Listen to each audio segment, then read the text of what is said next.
Hi there, my name is Andrew Shikiar, Executive Director and Chief Marketing Officer at FIDO Alliance, and I'm very pleased to be here today to help open up the 2020 FIDO Japan seminar. I have to say that as happy as I am to be here virtually, I'd much rather be there in person. I've had the pleasure and the honor of speaking at this event over the past several years, and it's always one of my favorite things of the year. In fact, I look forward to it. Coming to Japan in December. It's always a great opportunity to look back on the year behind us and look forward to the year ahead. And perhaps what I'm going to miss most is talking to so many of you. The attendees at our conference always have a lot of great questions and enthusiasm around FIDO, and our members in Japan are really a treat to be able to spend time with. The FIDO Japan Working Group and its members have long been some of the most active contributors to FIDO Alliance, pushing on innovations, deployments, and implementations that are very exciting to see each year. So I'm sorry I can't be here this year, but I'll look forward to seeing you all in 2021. So let's start our conversation by looking back on 2020 in review. We accomplished quite a bit this year, as we do each year, despite enormous challenges that we all faced, of course, through COVID-19. So the first highlight that I want to talk about is Apple. Apple joined FIDO's board of directors in 2020. This was a very significant milestone for FIDO Alliance in that it showed and sent a very powerful message to the market that virtually every meaningful company, every platform indeed, is now taking part in FIDO Alliance, solidifying FIDO Alliance as the body focused on creating open standards for simpler, stronger user authentication. Apple had been supporting FIDO in some of its products through WebAuthn support in Safari, but by joining FIDO Alliance, they're able to contribute more directly and help shape our strategy and direction, and they've been a very strong contributor throughout this year. So we're very excited about that addition to FIDO's membership in 2020. And it really rounds out our board of directors. As you see here on this slide, we have 42 companies on our board. What I like about this group of logos is that it's an impressive set of companies, of course.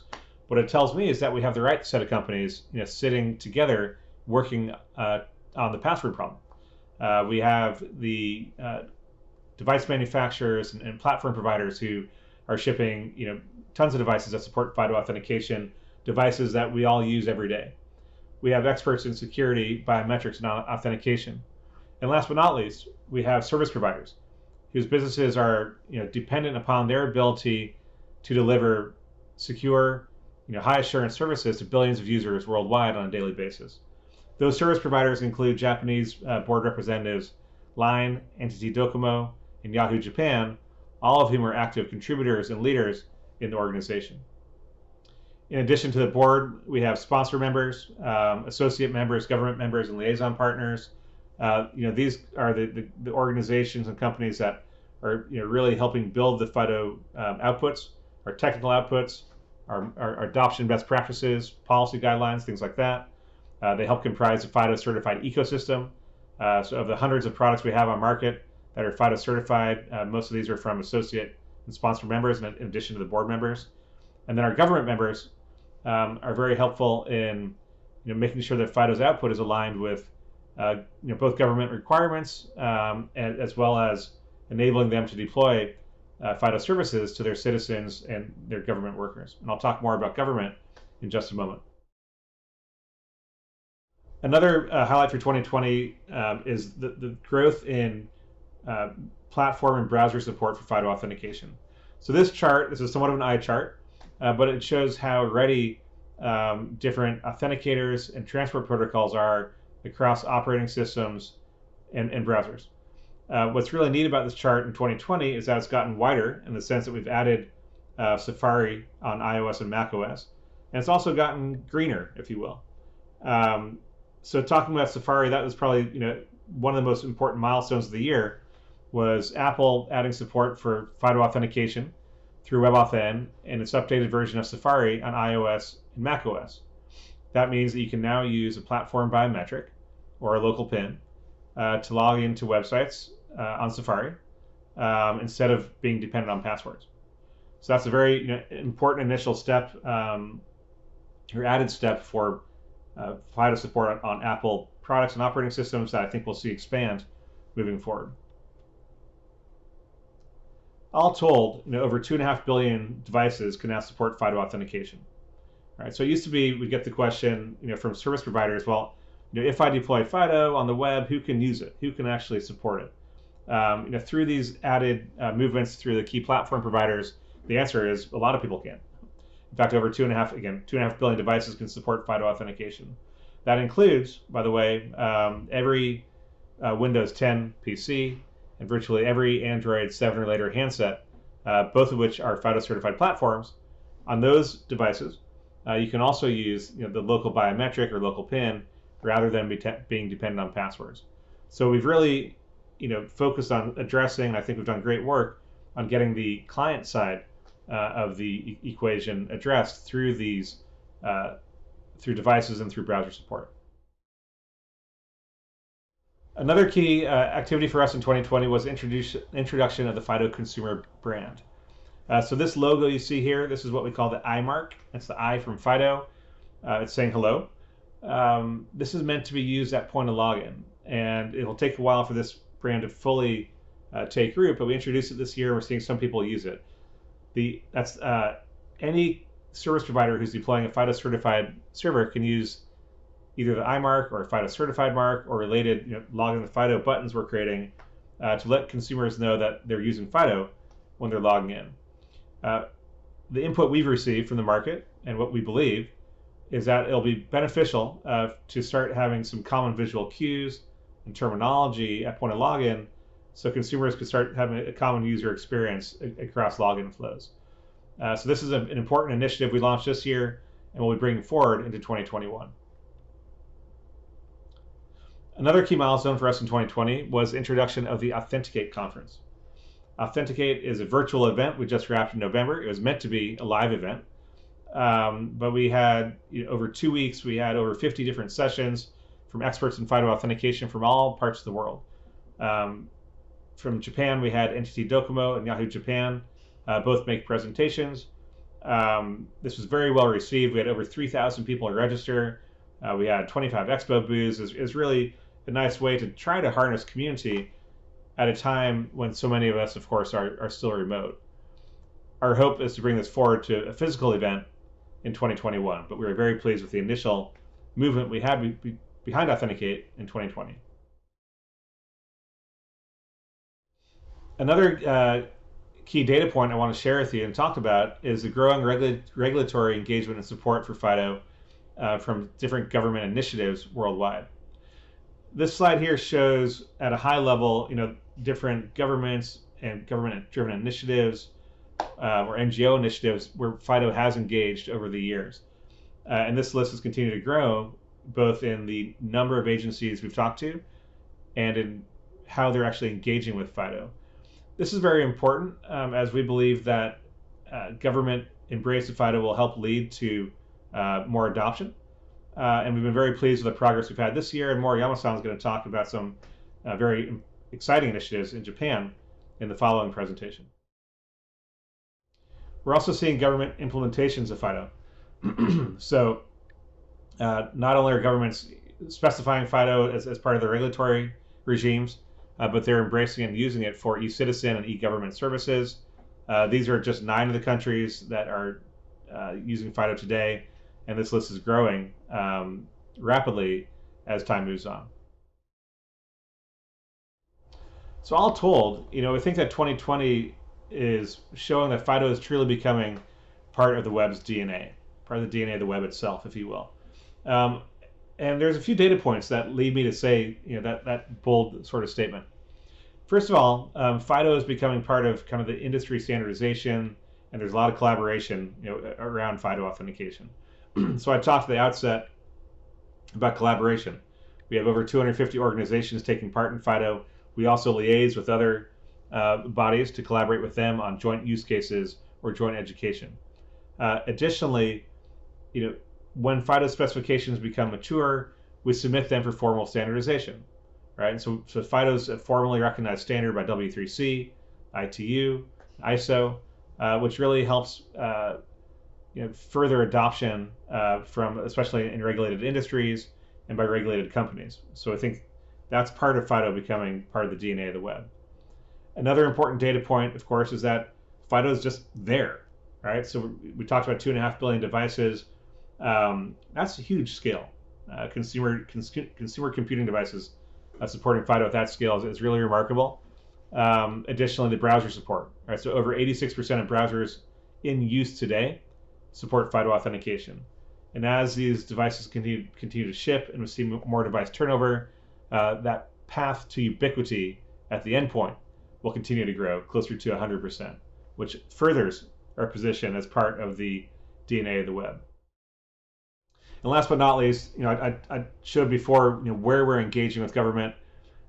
What's really significant about that is that FIDO is becoming part of government regulations, right? So whether it is the U.S. government recommending FIDO as a means to protect election infrastructure, or the Australian government looking at FIDO as part of identity initiative, and many, many more anecdotes such as that, this regulatory embrace by the public sector will accelerate adoption by the private sector.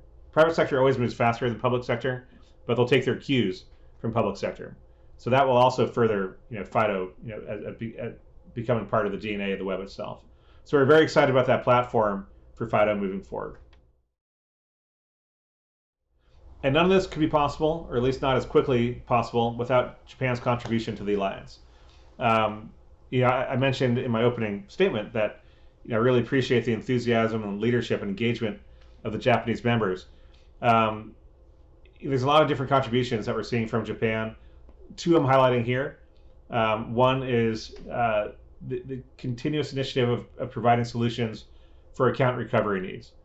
Right, as some of the earliest adopters of FIDO are from Japan, it follows that they've identified some of the challenges, and account recovery is one of those. The Japanese members have helped lead some development of papers and suggested best practices for how to manage account recovery for FIDO authenticators. Additionally, some adoption-focused companies within the FIDO Japan Working Group have been very instrumental in identifying challenges and accelerating FIDO 2 adoption. Right, with any new technology, there's always challenges, and the key is to identify them so we could all work on those together to smooth out the edges to make it easier to deploy FIDO authentication in FIDO 2. So the Japanese relying parties have been very instrumental in helping kickstart that initiative. And so the Alliance is very grateful for this work coming out of the Japanese leadership. Beyond Japan, it's worth looking at the broader trends throughout Asia Pacific. Japan and Korea have long been leaders and early adopters of FIDO authentication. What we've seen this year are the ASEAN countries, so Southeast Asia, South Asia, really accelerate their own adoption for FIDO. That includes many leading governments, many leading banks. A good data point out of Vietnam, Vingroup, which is a $3 billion conglomerate in Vietnam, has joined FIDO and is implementing FIDO across different business units. So that's very exciting. And another good data point is MasterCard, working in India. Right now, transactions over a certain value need to be confirmed via SMS OTP. MasterCard's Identity Check Express product will allow consumers to validate transactions with the FIDO authenticator, whether that's a biometric or a PIN, rather than relying on SMS OTP, which has around a 20% rate of delivery failure. Right, so that will help ease the consumer experience and also help merchants have a higher transaction volume. So we've launched the APAC Marketing Forum to help advance and coordinate these efforts. So very excited about this movement in other parts of Asia. So that sets the stage for what's to come. We're certainly not done with our work in FIDO Alliance, and we're very excited about the future. So a couple key things we'll be focusing on. First and foremost is accelerating adoption. Right, so we're refining the specifications, we'll update the specs, but ultimately, FIDO Alliance as a body is very focused on driving adoption. And the first thing we're doing is establishing and documenting best practices. And so I talked about some of the working group papers, guiding things like account recovery. That will continue. We'll also do use case driven best practice development and case studies to help educate other companies seeking to deploy FIDO authentication. So that's a very important emphasis for us.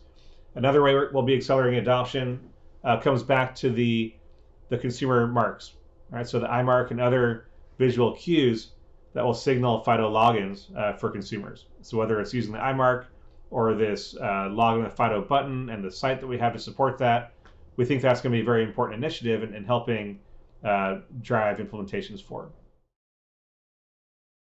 Another thing I want to touch on is where we stand with our new work areas. So last year, we announced that FIDO is taking on 2 new work areas for the first time, beyond the narrow focus of user authentication. FIDO authentication has been proven to be unfishable, but until the adjacent kind of soft spots are hardened, our mission really won't be complete. So the 2 areas we looked at were in the area of device and also user verification and onboarding. We launched the Identity Verification and Binding Working Group to strengthen identity verification insurance to support better account recovery. And we also launched an IoT Technical Working Group to take the password out of IoT. Both of these areas have been historically plagued through soft spots and weaknesses based on their dependence on shared secrets, passwords, and knowledge-based authentication. So brief update on where they stand. The IoT work is progressing quite well as we're focused initially on creating an industrial-focused IoT standard. A couple key milestones here. One, Intel contributed the secure device onboarding specification to FIDO Alliance, and that's part of the draft version of the spec, which is now available. So you'll see more from that in Q1 and Q2 of 2021. The Identity Verification and Binding Working Group has made progress as well. Work is underway on creating the test program to support acceptance criteria for identity document verification. And now the work is starting on looking at acceptance criteria for facial similarity and some of the binding aspects of this vision we have for the Identity Verification and Binding Working Group activity. So that will continue to progress as we move into 2021 as well. Authenticate, I mentioned that before. This was a big investment area for FIDO, and we've seen very positive feedback. We will be holding a live conference in October of 2021. So please, I hope that we'll all be able to meet in person in Seattle in October of 2021. So with that, I'd like to thank the sponsors for the FIDO Japan seminar. You can see the sponsors here on this slide. Also, as you may know, FIDO does maintain a very active social media presence. If you have any impressions from this talk or any of the talks over the next couple of days, please tweet them with hashtag FIDO seminar. It's a great way to build community and to share your thoughts with the broader FIDO social media followers. So with that, I'd like to thank you all very much.